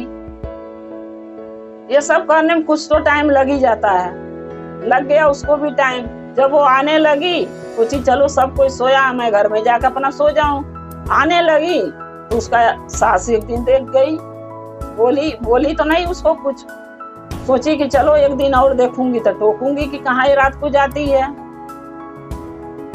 फिर उसके बाद अगले दिन भी गई वो पीपर के पेड़ के लगे, जल ले ली एक लोटा और अगरबत्ती दिया ले ली, चली गई वहां, जल चढ़ाई, अगरबत्ती जलाई, दिया जलाई और पूजा करी बैठ के। उस दिन उसका आदमी देख गया, वो पीछे पीछे छुप के गया। अब ये जो कुछ बोल रही थी, दया मांग रही थी, चर्चा कर रही थी, नमन कर रही थी, ये सुन रहा था। अब इसको ये था कि क्या बना रही है, समझ में तो उसको आ ही नहीं रहा था। अब वो आ गया वहां से देख के। जब ये आई तो इससे पूछा कहाँ गई थी रात में, तू कहाँ जाती है? ये बोली कि महादेव का चर्चा भजन करने जाती हूँ पीपर के पेड़ के लगे, जो सूखा पीपर का पेड़ है, और एक लोटा जल चढ़ाती हूँ। अपने गांव में न मंदिर है न घर में कोई मंदिर फोटो है, तो मैं करूँ तो करूँ कहाँ? मैं महादेव का शिष्या हूँ और मैं बिना महादेव का चर्चा भजन किए मुझे न नींद आती है न मुझे चैन मिलता है, मैं क्या करूँ? अब वो उसका गलत मतलब समझ लिया। अब सुबह हुआ, अपनी माँ से जाके बोला, माँ ये तो पीपर के पेड़ के लगे रात में जाके सोना पड़ती है, जोग सीखती है, पूजा करती है वहां पर, पता नहीं क्या क्या करती है मम्मी। या हम लोगों के लगा था ये जोग टोना करके किसी दिन मुआई देगी सबको। सास बोली कि हाँ बेटा सही कह रहा है। उसकी माँ बोली बेटा सही कह रहा है, मैं देखी हूँ एक दिन, लेकिन मैंने सोची दूसरे दिन देखूंगी तो पूछूंगी। बोला नहीं मम्मी ये बात सही है। फिर वो जाकर अपने आदमी से बोली, यानी वो लड़की के ससुर से। अब जब सब कोई घर में जान गया तो सब कहने लगे कि ऐसा करो कि इसको घर से लड़की को निकाल दो। परिवार वाले सारे आदमी, सास ससुर सब, कि इसको घर से निकाल दो, ये तो टोना सीख रही है, तो नहीं बहू हमरे घर में नहीं चाहिए। सब कोई उसका कपड़ा लत्ता बेग लगा फेंकने के हमारे घर से, जो अपने बाप के बुला दिया उसके बाप के लिया के जाओ अपने बेटी के। अब महादेव जब देख रहे हैं पर्वत पर से बैठे बैठे, सोचे कि अब जाऊंगा नहीं तो मेरी शिष्या के तो वो लोग निकाल ही देंगे। अब ये कह रही है हे महादेव मुझ पर दया कीजिए, मेरी रक्षा कीजिए, मैं अपना ससुराल छोड़ के जाना नहीं चाहती हूँ। नहीं मेरे बाप के कोई इज्जत नहीं बचेगी हमारे नैहर में। सब सोचेंगे अभी लड़की के 2 महीना भी नहीं हुआ, इसके ससुराल वाले कहीं खदेड़ दिए। हमारी लाज बचा लीजिए। महादेव सुने उसका पुकार आए साधु के रूप में। महादेव बोले कि क्यों इस लड़की को घर से निकाल रहे हो। सब बोलने लगे रात को पीपर के पेड़ के नीचे, जो पीपर का पेड़ सूख चुका है, हम लोग कोई नहीं जाता, पूजा तक कोई नहीं वो में करता है, ये जाके वहां पर जल चढ़ाती है, पता नहीं क्या क्या बन बनाती है, क्या पूजती है और क्या ये टोना टमारी पड़ती है। मैं ऐसी बहू मेरे घर में नहीं चाहिए, ऐसी बीवी मुझे नहीं चाहिए। महादेव बोले कि कुछ नहीं करती है, महादेव की शिष्या है। साधु ने बोले महादेव की शिष्या है ये, और इसको जो करती है करने दो, उससे तुम्हारे घर में सुख सुविधा सब रहेगा, सुख शांति बनी रहेगी, कोई चीज के तुम्हें दिक्कत नहीं होगी, कोई भूत पिशाच तुम्हारे घर तक आएगा भी नहीं। बोले सब नहीं, तुम भी इससे मिले हुए हो। साधु को बोले तुम भी इसमें मिले हुए हो, तभी इसका सपोर्ट कर रहे हो। मैं नहीं रहने दूंगा, इसको खदेड़ूंगा घर से। साधु ने बोले ठीक है, जब ये लड़की आपके घर से चली जाएगी तो आपके साथ जो बुरा होगा ना वो कोई बता ही नहीं सकता, लोग देखेगा। अब साधु को भी लगे उल्टा सीधा बोलने, ये तो बददुआ दे रहा, शराब दे रहा है, ये तो लड़की से मिला हुआ, इसको भी मारो खदेरो। महादेव इतना बात बोल के चले गए और लड़की जो थी अपने पिताजी के साथ अपने मायके चली गई। जब चली गई कुछ जहाँ ये घर छोड़ी, उसके बाद उसके घर में अपनी परेशानी महादेव उसके सब कुछ दिखाने लगे। जो ससुर था वो लंगड़ा हो गया, सास थी वो अंधी हो गई, पति था वो गूंगा हो गया। यानी जो जो उसके साथ लोग बुरा सलूक किए थे सबको महादेव उनको करनी का फल दिखा दिए, क्योंकि वो महादेव की शिष्या थी। और महादेव के शिष्या के जो दुख देगा ओके महादेव कभी क्षमा नहीं करेंगे। जो धन दौलत रुपया पैसा था, घर गाड़ी घोड़ा था, वो भी सब चौपट हो गया। अब ये लोग परेशान, खाने तक के मोहताज कि मैं कहां से खाऊं, कैसे खाऊं, हम लोग के साथ ये हो क्या रहा है। फिर एक दिन महादेव आए सपने में, बोले कि जिस लड़की के तुम गलत समझ के, टोनाहीन समझ के, बुरी समझ के घर से निकाल दिए, वो घर की लक्ष्मी थी तुम्हारे, उसी की वजह से तुम्हारा सब कुछ था और तुमने निकाल दिया, इसलिए तुम्हारा सब चौपट हो गया। अब तुम्हारे पास एक ही रास्ता है कि जाओ उससे माफी मांगो और उसको अपने घरे लाओ। अब सुबह हुआ, सब सोचने लगे सास बहू और लड़की के और पति भी कैसे जाए जाए। अब कैसो करके ये लोग वहां पहुंचे, गाड़ी घोड़ा कर लिए, पहुंच गए। अब वहां जाके बोले लड़की से कि बेटा मैं माफी मांग रहा हूँ। पति बोला कि मैं आपसे तेरे से माफी मांग रहा हूँ, तू मेरे घर चल, मेरी पत्नी है, मैंने गलत किया तेरे साथ। लड़की बोली नहीं, अगर मैं गलत हूँ तो पहले ये जाके देखो कि पीपर का पेड़ 20 साल से सूखा था ना। वो कह रहा हाँ। बोले सब हाँ। बोली जाके देखो, अगर मैं सही हूँ तो पीपर का पेड़ हरा भरा हो गया होगा। जाके देखे तो पीपर का पेड़ सच में हरा हो गया है। बोली मैं गलत नहीं हूँ। फिर आए लोग बुलाने। फिर बोली लड़की कि देखिए हमारे कुछ शर्तें हैं, अगर आप मानेंगे तभी मैं चलूंगी, नहीं तो मैं आपके घर नहीं जाऊंगी। आपके ऊपर परेशानी पड़ा तो हमारे घरे आ गए हमें बुलाने, और जब आपके पास परेशानी नहीं था तो मुझे घर से निकाल दिया मेरे पिताजी के साथ। बोले क्या शर्त है? बोली मैं चल के ही बताऊंगी। ये तो यहीं सुन लो। बोले यहीं बता दो। बोली पहला शर्त तो मेरा ये है कि मुझे पूजा करने से, महादेव की चर्चा करने से, उनसे दया मांगने से, उनकी भक्ति करने से कोई मुझे रोकेगा ही नहीं। बोले ठीक है, ये भी मैं मानता हूँ। बोली उस दूसरा शर्त कि मुझे एक हमारे द्वार पर मंदिर चाहिए जिसमें मैं महादेव का पूजा कर सकूं, महादेव की मंदिर चाहिए। बोले सब ठीक है, ये भी मान लेता हूँ। फिर बोली कि तीसरा शर्त कि सबको महादेव का शिष्य और शिष्या पूरे परिवार को बनना पड़ेगा और नाव का घोषणा कराना पड़ेगा और महादेव से माफी मांगनी पड़ेगी। बोले सब ठीक है। अब सब के पूरे परिवार उसके नाव का घोषणा कराया, महादेव से माफी मांगा और उसके लिए एक बगल में द्वार पे साइड में मंदिर बना। तब वो अपने घर गई। एक लड़की घरों भर के सबक सिखा दी और शिष्या बना दी और महादेव का भगत बना दी। तो गुरु भाई गुरु बहना देखिए, अगर एक भी घर में लड़की चाहे औरत चाहे लड़का कोई भी शिव का भक्त होगा, शिष्य होगा चाहे शिष्या होगी, तो वो सही रास्ता अपने परिवार को जरूर दिखाएगी। क्योंकि जब तक शिष्य और शिष्या नहीं बनता है इंसान, तब तक ज्ञान नहीं है उसके पास। और जब बन जाता है, चर्चा में जाता है, भजन करता है, दया मांगता है, तो उसके पास ज्ञान अपने आप आता है। और जब ज्ञान महादेव दे देते हैं तो महादेव के होने से कोई उसको नहीं रोक सकता है। तो गुरु भाई गुरु बहना, हमारी यही प्रार्थना है कि अगर आपके घर में भी कोई है तो उसका इज्जत कदर मान सम्मान कीजिए, ना कि उस पर गलत इल्जाम लगाइए। जय शिव गुरु महादेव। हर हर महादेव, घर घर महादेव। महादेव की कृपा दया आप पर बनी रहे। पहले अपने शिव गुरु के चरणों में प्रणाम करती हूँ, माता पार्वती के चरणों में प्रणाम करती हूँ, सभी गुरु भाई गुरु बहन के चरणों में प्रणाम करती हूँ। मेरा प्रणाम स्वीकार हो। गुरु भाई गुरु बहना, एक कथा सुनाने जा रही हूँ, कृपा करके कथा के ध्यान से सुनिएगा। ध्यान से सुनने से ही ज्ञान मिलता है। आधी अधूरी चर्चा नहीं कभी सुनना चाहिए, क्योंकि शिव गुरु का अपमान होता है। ये चर्चा, ये कथा नई है, नया कथा सुनाने जा रही हूँ, कृपा करके ध्यान से सुनिएगा। एक गांव में एक भिखारी रहता था। गांव के मानी थोड़ा दूर पर रहता था, झोपड़ी डाल के। वो भिखारी रोज दिन उसी गांव में भीख मांगता था जिस गांव के बगल में वो रहता था, यानी दूसरे गांव में वो नहीं जाता था।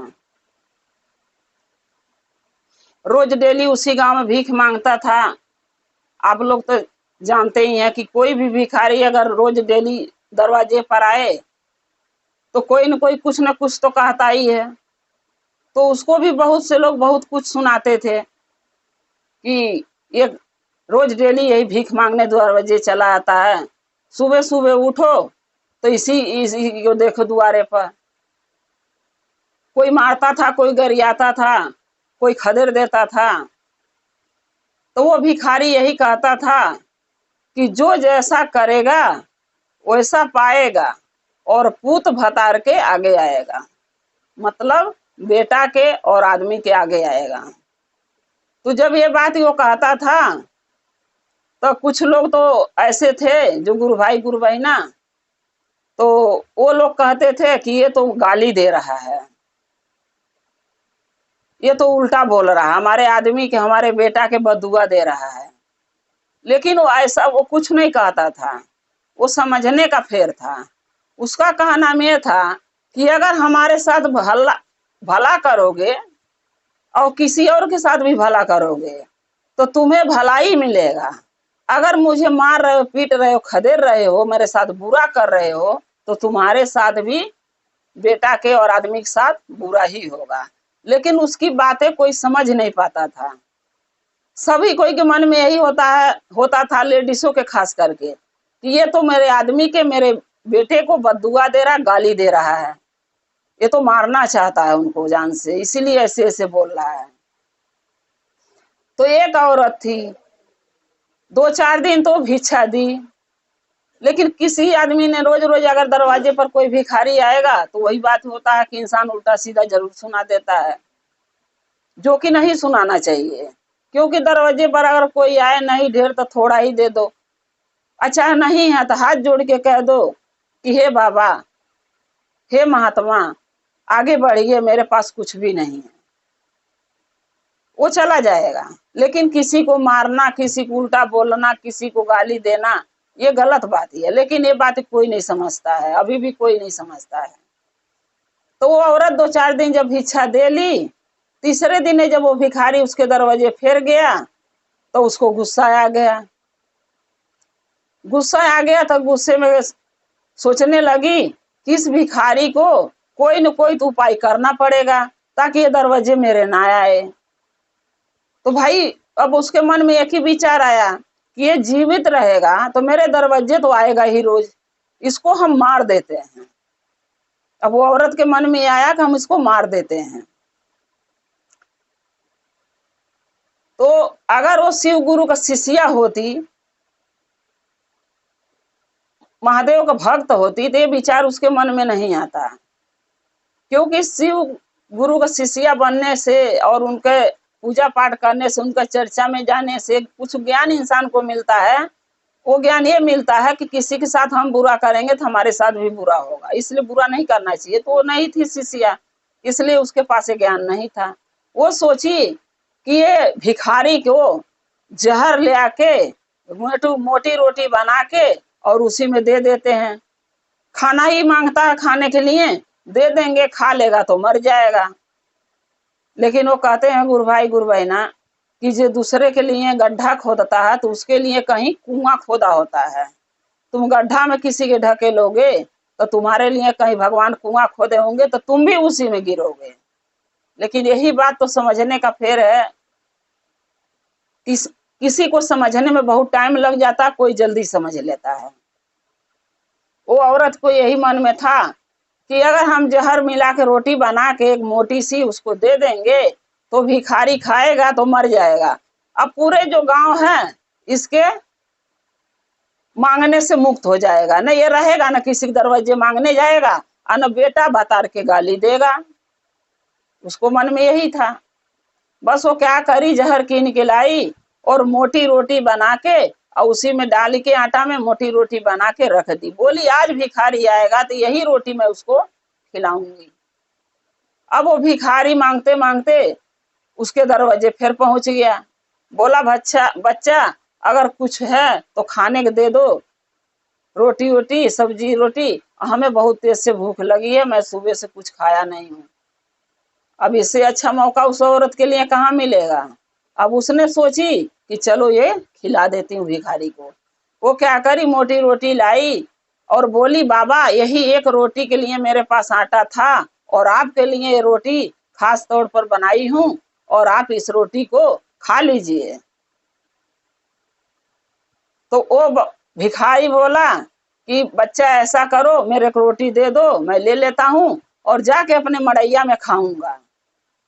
अगर वो भिखारी उसके दरवाजे रोटी खाता तो मर जाता, लेकिन उसको तो जीना लिखना था, लिखा हुआ था कोई जिएगा, मरना तो किसी और के नसीब में था। अब वो जो भिखारी था वो अपने कुटिया में गया। कुटिया में गया, बस वो सोचा कि तनी स्नान ध्यान करके आते हैं, भगवान का नाम ले लेते हैं तो मैं रोटी को खा लूंगा। जब वो स्नान ध्यान करने गया तो जो औरत मोटी रोटी बना के जहर डाल के भिखारी को दी थी, उसका बेटा और पति दोनों बाहर गए थे कमाने और उसी दिन वो आने वाले थे दोनों कमा के। तो ये तो राह नहीं आ रही है कि मेरा बेटा और मेरे पति आज आएंगे कमा के लेके पैसा कौड़ी, हमारे घर आने वाले हमारे पास, ये रास्ता नहीं हार रही है। लेकिन होनी जो होती है वो टलती नहीं है, वो होके ही रहती है। तो वो क्या करे, जब वो जो उठी थे, अरे भिखारी वो नहाने चले गए, इतने देर में उसका बेटा, वो औरत के जो रोटी दी थी भिखारी को, उसका बेटा उसका आदमी दोनों उसी रास्ते आ गए। और जेठ बैसाख का दिन था, खूब कस के धूप हुआ था। धूप में तो किसी को भी भूख प्यास लगती है। जब वो कुटिया दोनों देखे बाप बेटे तो वो सोचे कि चलो इस कुटिया में चल के, कोई तो मिलेगा इस कुटिया के अंदर, चलते हैं और कोई मिलेगा तो बोल देंगे कि मुझे पानी पिला दो, और अगर व्यवस्था होगा तो उससे थोड़ा सा भोजन भी मांग लेंगे, खा लेंगे, तब हम अपने घर को चले जाएंगे। बहुत तेज धूप हुआ है, अब प्यास बहुत लगी है। तो उसका बाप बोला तो बेटा बोला हाँ पापा सही है, चलिए न कुटिया में देखते हैं, कोई तो साधु महात्मा होंगे। गए दोनों बाप बेटे, गए। जब वो भिखारी उतना देर में नहा के अपने कुटिया में फिर आ गया, आइए बाप बेटे भी पहुंच गए। तो ये लोग बाहर से, कुटिया के बाहर से बोल रहे हैं कि अरे बाबा कोई घर में है, कुटिया में कोई है। भिखारी बोला हाँ हम हैं, क्या काम है बताइए।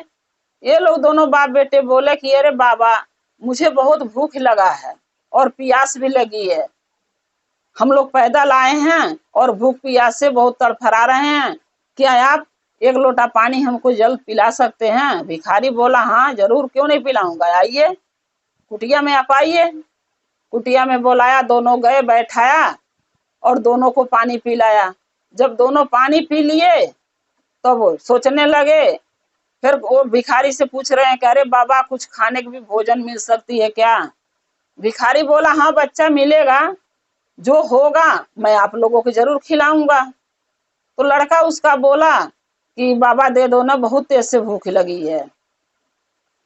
वो भिखारी बोला कि देखिए, हम तो पूरे गांव घूम घूम भीख मांगते हैं, तो खाना मिलता है तो हम खाते हैं, और आज मैं पूरा दिन भीख मांगा हूँ, कुछ नहीं मिला। एक घर से मोटी रोटी मिली है, एक औरत ने बना के दी है।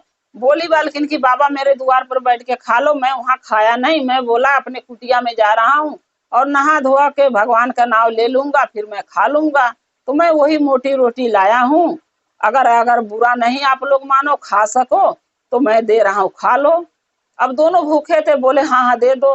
अब वो क्या किया, दोनों रोटी के आधी आधी तोड़ दिया, अब 2 टुकड़ा बना दिया और दोनों के एक एक टुकड़ा खाने को दे दिया। बल्कि वो सब पूछे भी, अरे बाबा आप भी खा लो, आप क्या खाओगे? बोला नहीं, आप हमारे मेहमान हैं, मेहमान भगवान के समान होता है, आप खा लीजिए। हमारे लिए भगवान कुछ और ही सोचे होंगे, क्या पता कहीं और से मिल जाएगा तो मैं भी भोजन कर लूंगा। बोले सब ठीक है। अब दोनों बाप बेटे आधी आधी रोटी खा लिए और खाने के बाद जो है बोले कि अब नींद आ रही है। अब वो जो भिखारी था बोला कि कोई बात नहीं, विश्राम कर लो, नींद आ रही है तो। अब जब दोनों सो गए तो सुतले रह गए, क्योंकि रोटी में तो था जहर, और ये बात भिखारी को पता नहीं था। होता पता तो देखिए, सब इंसान एक जैसे नहीं होता है। कोई होता है जिसके अंदर ये होता है, जानबूझ के गलतियां करता है, कोई होता है कि अनजाने में गलती होती है। तो भिखारी से अनजाने में गलती हुई, क्योंकि ये बात को पता नहीं था कि रोटी में जहर है। वो सोच भी नहीं सकता कि कोई मुझे जहर मिला के मुझे मारने के लिए रोटी देगा। अब जब दोनों सो गए, सुतले रह गए, भिखारी जगा रहा है, अरे उठो, शाम होने वाली, अपने घरे जाओ। अब जब जीवित रहे तो उठे, जब 3-4 बजा नहीं सब उठे जगाया, तो पूरे गांव में धीरे धीरे हल्ला हो गया कि अरे जो भिखारी था ना, उसके कुटिया में कोई मर गया है। अब जो औरत रोटी दी थी वो जब ये बात सुनी तो बहुत खुश हुई, सोची कि चलो भिखारी मर गया, झंझट छूट गया। अब न दुआरी पर आएगा और न सबको परेशान करेगा। रोज डेली भीख मांगने आता था, रोज डेली सब पूरे गांव वाले परेशान थे। और नहीं तो उल्टा सीधा बोलता था कि जो जैसा करेगा वैसा पाएगा और पूत भतार के आगे आएगा, ये बदुआ देता था। चलो मर गया, सही हुआ। वो क्या जानती है कि मेरे आदमी, मेरे पति मेरे बेटा मरे हुए हैं, ये तो बात उसको नहीं पता था। जब पूरा गांव वहां देखने गया तो मुँह मुँह सब देख देख आके लगे बताने, अरे तुम्हारे आदमी, तुम्हारे बेटा मरे हुए हैं उस झोपड़ी में। अब ये सोची कि वो कैसे वहां पहुंच गए, दौड़ल गई तो देख रही इसका आदमी, इसका बेटा, वो औरत के आदमी बेटा दोनों मरे पड़े हैं। अब उसको जो भिखारी था उसके ऊपर लोग इल्जाम लगाने, यही मारा, यही मारा, इसको मार दो, मार दो। जब भिखारी इस औरत को देखा, जो औरत रोटी दी थी, तब उसने पहचाना, तब बोला सब गांव वालों से कि भाई मेरी गलती इसमें नहीं है, ये औरत के दरवाजे मैंने भीख मांगने गया था और यही औरत मोटी रोटी मुझे दी थी और वही रोटी मैंने रखा था अपने लिए खाने के। लेकिन ये दोनों बाप बेटे भूखे थे, प्यासे थे, इनको प्यास भूख लगी थी और दोपहर में मेरे झोपड़ी में आए, मड़ई में, और मुझसे मांगे पानी और खाना, तो मैंने पानी भी पिलाई और खाना भी खिला दिया, वही मोटी रोटी दोनों के आधी आधी दे दिया। इसमें मेरी क्या गलती है? अगर जहर डाली थी तो इसने डाली थी, मैंने तो डारा नहीं, क्योंकि रोटी इसने दी थी। सब गांव वाले कहने लगे कि देखो, भिखारी जो था वो सही कहता था कि जो जैसा करेगा वैसा ही पाएगा और पूत भतार के आगे आएगा। यानी कहने का मतलब ये है कि हम अगर बुरा किसी के साथ करते हैं तो भगवान हमारे साथ बुरा करते हैं। तो गुरु भाई गुरु बहना, इस कथा से ये सीख लेना चाहिए कि हम किसी के साथ बुरा न करें, चाहे वो भिखारी हो, चाहे वो बाबा हो, चाहे वो पंडित हो, चाहे वो कोई साधु महात्मा हो। चाहे कोई गरीब दुखिया हो। अगर हम किसी के साथ अच्छाई नहीं कर सकते हैं, उसका भलाई नहीं कर सकते हैं, तो उसके साथ बुरा करने के और बुरा सोचने का मुझे कोई हक नहीं है। हम धरती पर आए हैं तो अच्छाई करें, बुराई ना करें। वो भिखारी गलत नहीं बोलता था। अगर आज हम गलती करेंगे तो कल को हो सके हम सही रहे, हमको कुछ ना हो, लेकिन हमारे बेटा हैं, हमारे आदमी हैं, उनके ऊपर कोई भी मुसीबत आ सकती है, कोई परेशानी आ सकती है, तब हम क्या करेंगे? तो हमको हर इंसान के साथ अच्छा करना है, अच्छा सोचना है, बुरा नहीं सोचना है।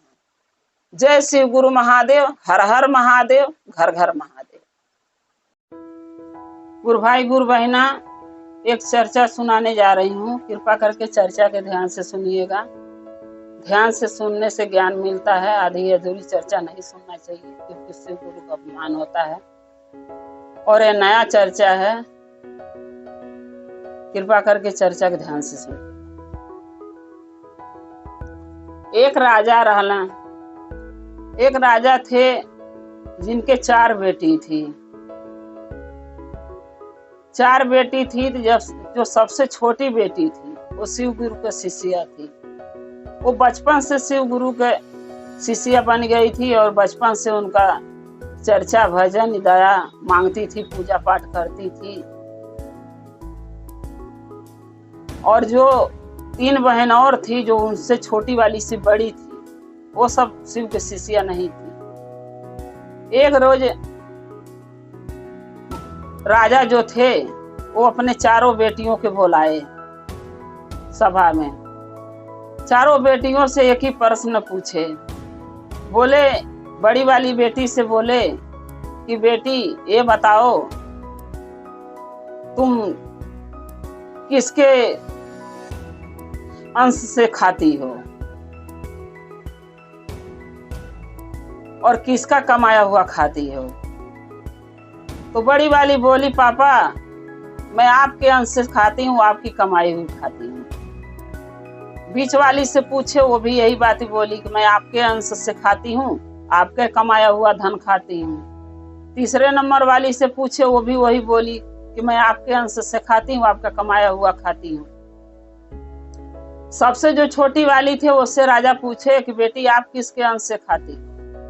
वो बोली, पिताजी मैं अपने नसीब से, अपने कर्म से खाती हूँ, अपने अंश से खाती हूँ और महादेव का दिया हुआ खाती हूँ। जब ये बात राजा सुने तो राजा को बर्दाश्त नहीं हुई। राजा ने सोचे कि 4 बेटियां हमारे दरबार में पैदा हुई, हमारे घर में पली बड़ी, राजमहल में रही। 3 बेटियां जो बोली वो तो सही बोली, क्यों मेरा ही अन्न खाती हैं और मेरा ही घर में रहती हैं, लेकिन ये लड़की क्यों ऐसे बोल रही है? ये बात के सुन के राजा जो है बहुत गुस्सा हुए। पंडित को बुलाए। पहले जमाने में जो पंडित थे वो जाते थे घर भर लड़की के लिए ढूंढने।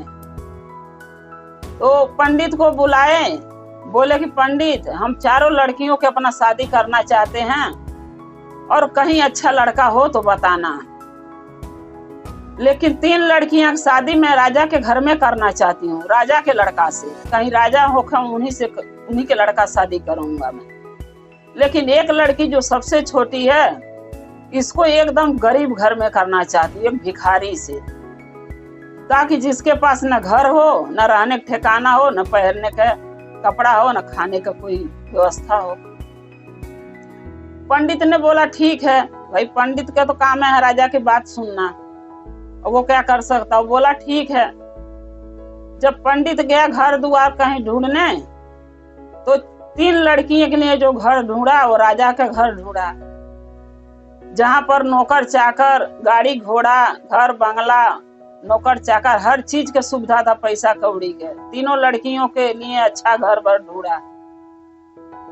और जो छोटी वाली लड़की थी उसके लिए जो घर भर ढूंढा, तो एक गरीब का झोपड़ी था। तो 3 लड़कियों के तो शादी राजा बहुत धूम धड़क्का से कर दिए। बची छोटी वाली।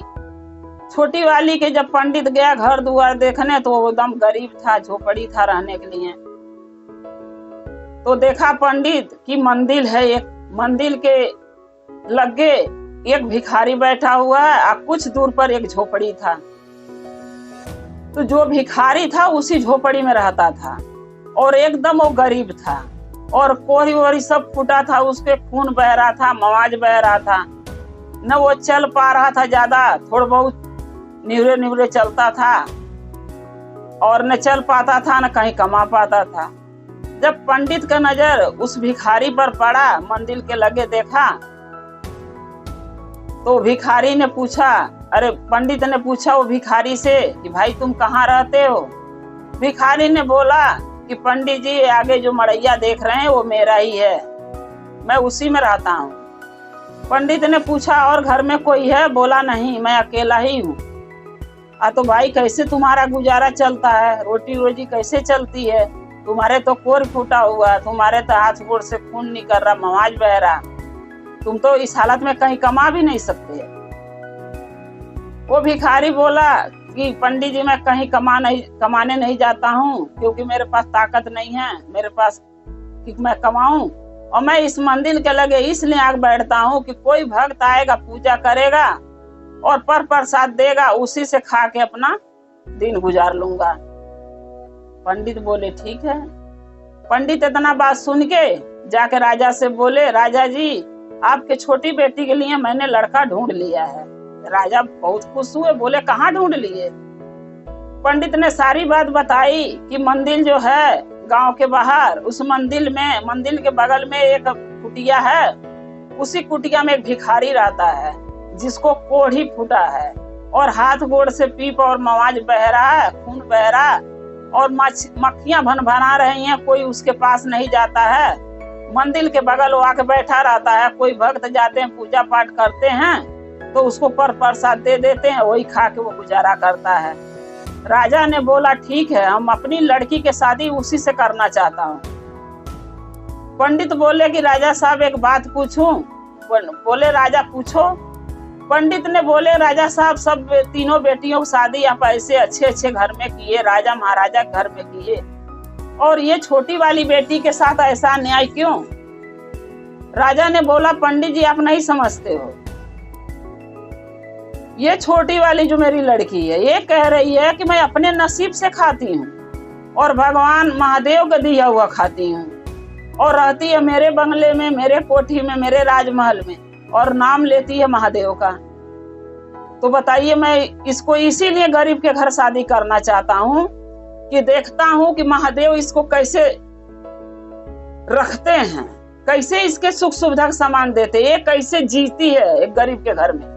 जो ये बेटी बचपन से सुख सुविधा में पली है, वो बेटी देखता हूँ कैसे गरीबी में जीती है, क्योंकि जब तक इसको गरीब के घर शादी नहीं करूंगा, इसका घमंड अहंकार नहीं टूटेगा, तब तक ये सुधरेगी नहीं।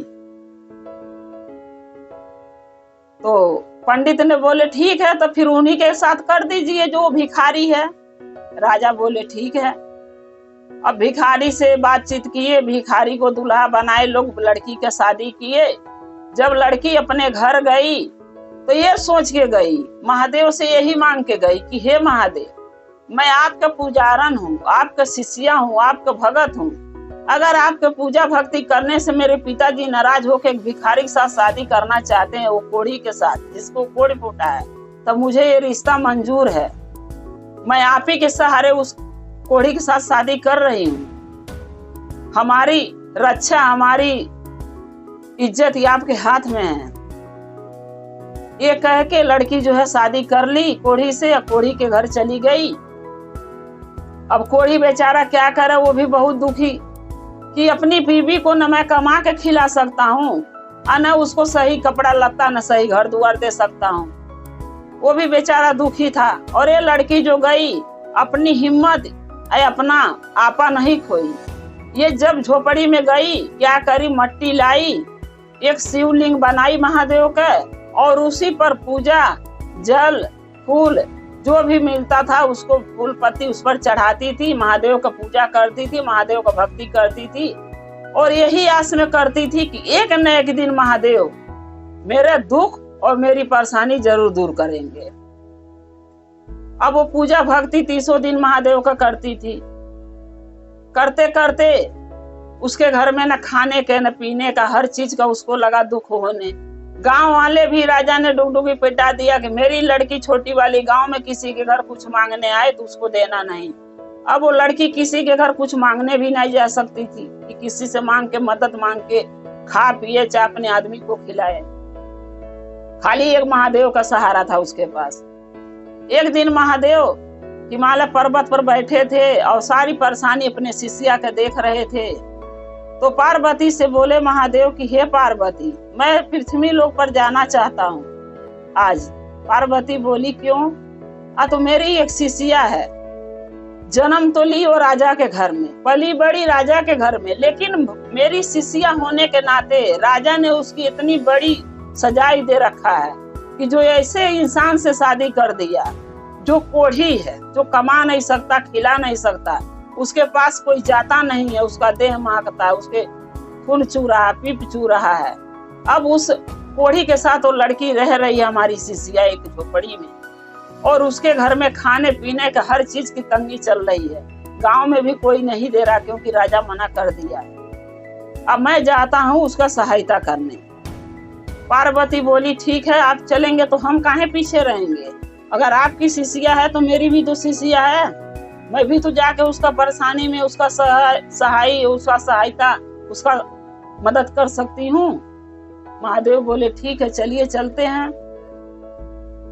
अब महादेव पार्वती एक बूढ़ी बूढ़े का रूप धारण कर लिए, क्योंकि अगर असली रूप में जाएंगे तो कुछ परीक्षाएं भी तो भक्तों को देना पड़ता है। इतना आसानी से महादेव थोड़ी मिल जाते हैं किसी को। अब वो भी रूप धारण कर लिए, बूढ़ी बूढ़ा के लोग चल पड़े। गए तो वहां जाके रुक के बोले कि अरे भाई घर में कोई है? वो लड़की बोली कि हाँ बाबा मैं हूँ, बताइए क्या क्या सेवा कर सकती हूँ। महादेव बोले कि अरे बच्चा मेरे बहुत प्यास लगी, अगर एक गिलास पानी मुझे पिला देती तो बहुत मेहरबानी होता, हम दोनों मियाँ बीवी प्यासे हैं। वो लड़की बोली कि हाँ बाबा ठीक है, हम पानी रखी हूँ थोड़ा, आपको मैं पिला देती हूँ। वो पानी लाई, दोनों जने एक गिलास पानी पिलाई। बोली बाबा बैठिए, आराम कर लीजिए, धूप बहुत है, तब आगे बढ़िएगा। बोले महादेव ठीक है, बैठ गए। फिर पार्वती ने बोली कि अरे महादेव, अपने मनो महादेव से बोली कि अरे अगर कुछ भोजन मिल जाती तो अच्छा होता। अब वो लड़की ये बात सुनी। लड़की बोली ठीक है माता, मैं देखती हूँ, कुछ खिलाने की जुगाड़ करती हूँ। अब जब अंदर घर में घुसी तो देखी तो घर में एक अनाज नहीं है, एक दाना नहीं है। अब वो बहुत चिंता में पड़ी कि हम दो बूढ़ पुरानिया हमारे दरवाजे आए हैं, उनको कैसे मैं सेवा सत्कार करूं, क्या मैं खिलाऊं। अब वही बैठ के रोने लगी, रो रो के महादेव के गुहार लगा रही है कि हे महादेव हमारी सहायता कीजिए, हम तो कैसे अपना दुख काट लिए, अब काट रही हूँ अपने आदमी को लेके, बीमारिया आदमी के, कोढ़ी आदमी को लेके कैसो भी दुख काट रही हूँ, भूखे रह रही हूँ, पानी पी के जी रही हूँ। लेकिन ये जो दो जने हमारे घर में आ गए हैं लोग, इनका सेवा, इनका सहायता करना मुझे बहुत जरूरी है। इनका भक्त भाव मैं कैसे करूं, मेरे पास तो एक अनाज भी नहीं है। जब इतना बात महादेव पार्वती सुने, उसके पास गए अंदर घर में, और साथ साथ अपने अच्छे असली रूप में दोनों जने आ गए। जब असली रूप में आ गए, वो लड़की देखी, उनके पैर पर गिर पड़ी, बोली हे महादेव, हे मैया पार्वती, हमसे अगर कोई गलती हुई हो तो हमें क्षमा कर दीजिएगा। मैं अभागिन, मेरे घर में एक अनाज भी नहीं है, मैं आपके क्या सेवा कर सकती थी, कुछ भी नहीं कर पाई। महादेव पार्वती बोले कि नहीं, आप जो भी करी हो बहुत करी हो, आप बहुत कुछ हमारे लिए करी, अब हमारी बारी है कि अपने शिष्या के लिए मैं कुछ करूं। जो दुख तुम्हें काटना था तुम काट चुकी, तुम्हारे पिताजी जो भी तुम्हें सजाई दिए वो तुम्हारा सजाई आज से पूरा होता है। आगे कोई दुख, कोई संकट, कोई परेशानी तुम्हें नहीं आएगा। मांगो, क्या मांगती हो। वो लड़की बोली कि महादेव मुझे कुछ नहीं चाहिए, मुझे बस इतना ही चाहिए कि मेरे पति जो कोढ़ी के रूप में है, दुनिया उनसे घिन करता है, दुनिया उनके ओर ताकना नहीं चाहता, मंदिर के बगल बैठते हैं तो कोई प्रसाद भी उनके हाथ पर नहीं धरना चाहता है, कहा जो ये तो कोढ़ी है। महादेव मैं इतना चाहती हूँ कि मेरे पति के एक अच्छा सुंदर रूप दे दीजिए, और मेरी जो दुख परेशानी है, जो कष्ट है, आपसे छुपा ही नहीं है। बस यही करिए कि 2 वक्त की रोटी मुझे मिल जाए खाने के लिए, हमें हमारे आदमी के एक सुंदर रूप मिल जाए, जिसके साथ हम अपनी जिंदगी हंसी खुशी बिता सकूं। महादेव दाहिना हाथ उठाए, बोले खुश रहो बच्चा। अब उसके जब सब कुछ महादेव दे दिए, गुरु भाई गुरु बहिना, नौकर चाकर, धन दौलत, रुपया पैसा, गाड़ी घोड़ा सब उसके पास हो गया, कोई चीज की कमी नहीं रह गई। लेकिन जो राजा अपने तीनों बेटियों की शादी जो राजा के घर में किया था, वो एकदम दलिद्र बन गए। तीनों लड़कियां, तीनों के तीनों परिवार दलिद्र बन गया। उसके घर में खाने का पीने का जो भी सुख सुविधा सामान था सब खत्म हो गया। और राजा को सबक सिखाने के लिए महादेव ये छोटी वाली लड़की के हर सुख सुविधा, हाथी घोड़ा, गाड़ी घोड़ा, बंगला सब दे दिए, सब चीज दिए। गुरु भाई गुरु बहिना देखिए, अगर हम महादेव के शिष्य और शिष्यां हैं, महादेव के लाइन में हम उनके चल रहे हैं, उनकी भक्ति, उनका पूजा, उनसे दया मांग रहे हैं, तो कुछ कठिनाई भी आती हैं हम पर भी, आप पर भी। उस कठिनाई से भी घबराना नहीं चाहिए। अगर हम घबरा जाएंगे तो महादेव हमें नहीं मिलेंगे। कुछ तपस्या करेंगे, कुछ कठिनाई सहेंगे, जब भी महादेव मुझे दर्शन देंगे, आपको दर्शन देंगे। अपने भक्त को महादेव सुनते हैं, देर सवेर, थोड़ी टाइम लगती है, लेकिन अपने भक्त को महादेव जीवन भर दुखी नहीं छोड़ेंगे। एक न एक दिन उसको सुख सुविधा का हर सामान मिलेगा, हर सुख मिलेगा। तो गुरु भाई गुरु बहिना, मेरी भजन कैसी लगी, मेरा चर्चा कैसा लगा, कृपा करके लिख के जरूर भेजिएगा। और महादेव की कृपा आप लोग पर बनी रहे। हर हर महादेव, घर घर महादेव।